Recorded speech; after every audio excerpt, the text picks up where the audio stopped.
It's Laura Eubanks of Design for Serenity with Bentley the succulent dog and Griffin the succulent baby turned toddler. And this is Conversations with a Pothead. Right? You have been so great about asking questions, and I try to answer them in the videos, but sometimes y'all get a little bit ahead of me. So I thought it was time for another Q&A. So I'll just jump right in with a question from Eileen M. asking, do I only work in the San Diego area? And the answer is, I work wherever the wind blows. We've been from San Diego all the way to Brazil and back again twice.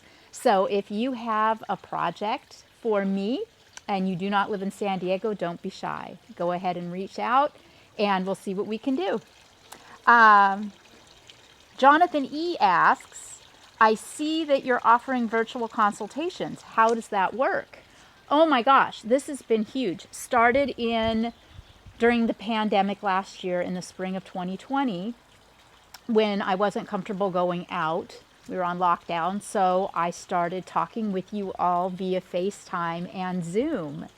And oh my goodness, I have talked with you dozens and dozens of times. I've had conversations with followers locally here in Northern California, Texas, even overseas. So if you are interested in getting my eyes on your hot mess, just go ahead and reach out through the website at designforserenity.com and we can talk about it. It's a really, really simple process. The consultations last about an hour. You walk me through your hot mess and I answer all of your questions and then I give my input and feedback just like as if I was standing right next to you in your yard. It's totally awesome.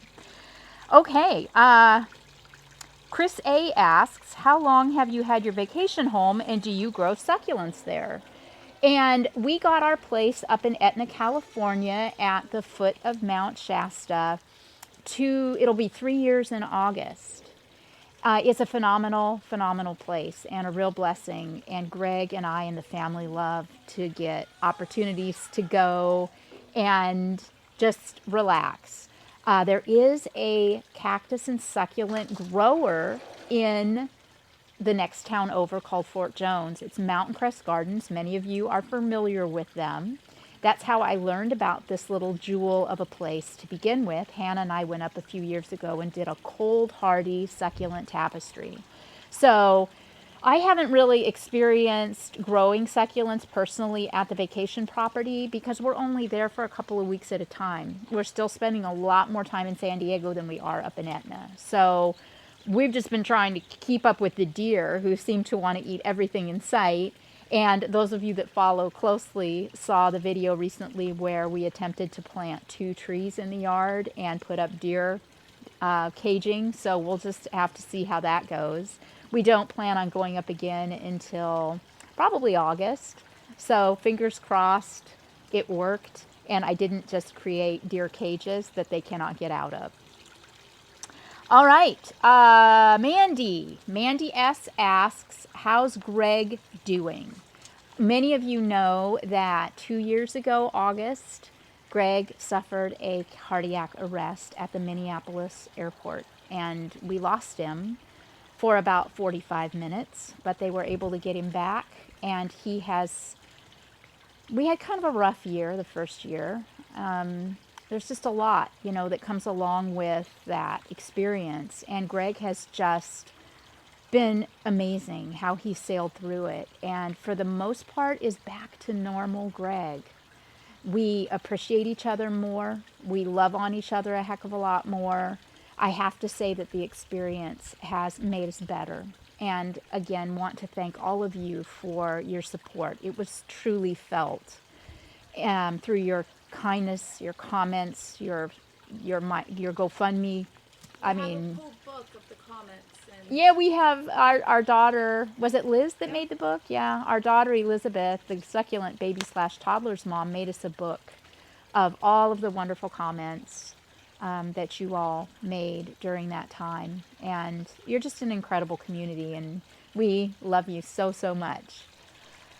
What's coming up for DFS? Asked Tracy W.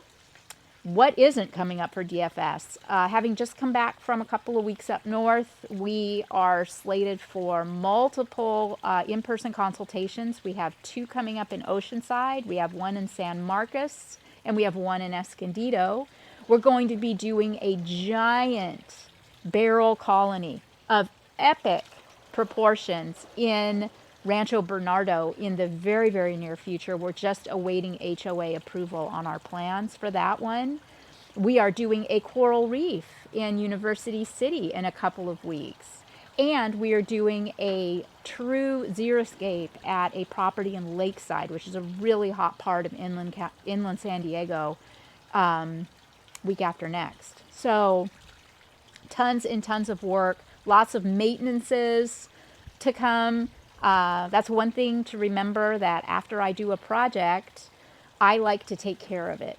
So the homeowners can snip and clip and pick up detritus and move rocks around, but at least once a year I like to get my hands on it and really whip it back into shape, because this is possible for everyone with a little bit of TLC.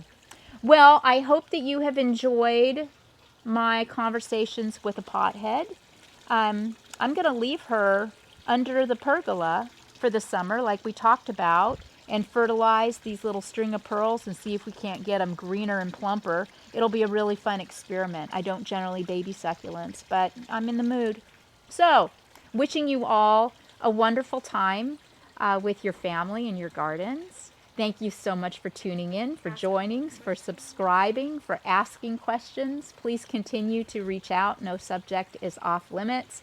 Oh, and we have a very, very special surprise coming up for the month of June. So be sure and stay tuned for that.